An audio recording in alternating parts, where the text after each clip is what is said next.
Big meeting coming up, big central bank meeting coming up later today. The European Central Bank will meet, and the general expectation is that President Mario Draghi will offer some sort of guidance on the pace of bond purchases from here on. Let's welcome in Geoff Lewis, Global Strategist at Capital Markets Group at Manulife Asset Management, for a sense of what markets are expecting. Geoff, very good morning to you. Thanks for taking the time.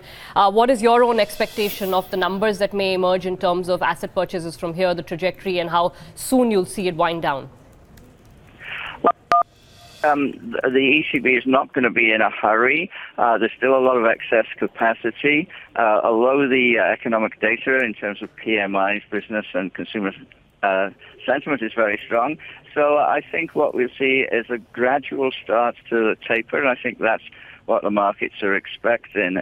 If you look at CDS spreads across European bond markets, it would appear that the markets would expect a reduction in tapering to around 40 billion euros per month.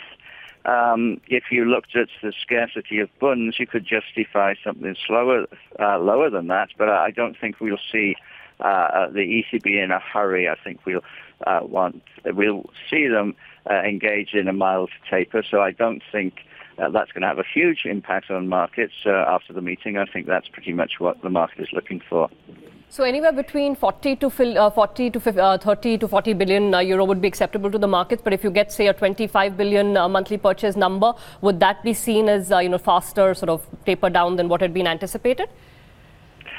Yes, I think it would. I think if it was in a 2025 ballpark, then that would be seen that the ECB is giving more priority to concerns over the diminishing pool of eligible government bonds in certain areas, particularly the bond market. Geoff, so now we're getting into a period, with the Fed unwinding exceptional monetary policy. We've got the ECB also going in that direction.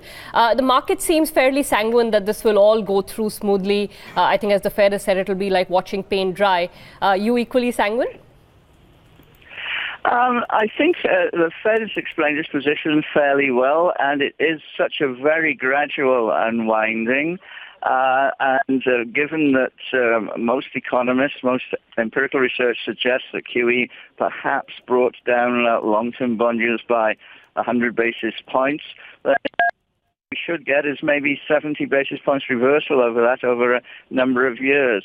But markets are very forward-looking. See that they might telescope some of that expected forward impact, so we may see some of the increase front-loaded. But it's a gradual process. It's very well understood by the market participants, so per se it shouldn't be a cause of major spikes in market volatility or risk-off periods, but we could perhaps see those longer-term yields drifting up a little bit more rapidly than perhaps maybe the economic models would suggest. There's been some upside, though, in the U.S. bond yields, Geoff. Still comfortable for you? Any sort of prognosis on where you think bond yields, the 10-year bond yield in the U.S. will settle? Well, certainly the yields have been drifting up. They've done that a number of times before. Wouldn't be surprised now to see them moving up, particularly with what we expect will be a third Fed rate hike in the Fed funds rate. But I think that they're still going to be well south of 3% by year end, and that's probably the critical threshold, I think, before it starts to have impacts on equity markets and other risk assets. All right, Geoff, thanks so much for taking the time to speak with us. That's Geoff Lewis there. So if you get a number anywhere between 30 to 40 billion in terms of monthly purchases, the market will be fine with it. If they come up with a lower number, 20 to 25, perhaps there'll be some repercussion.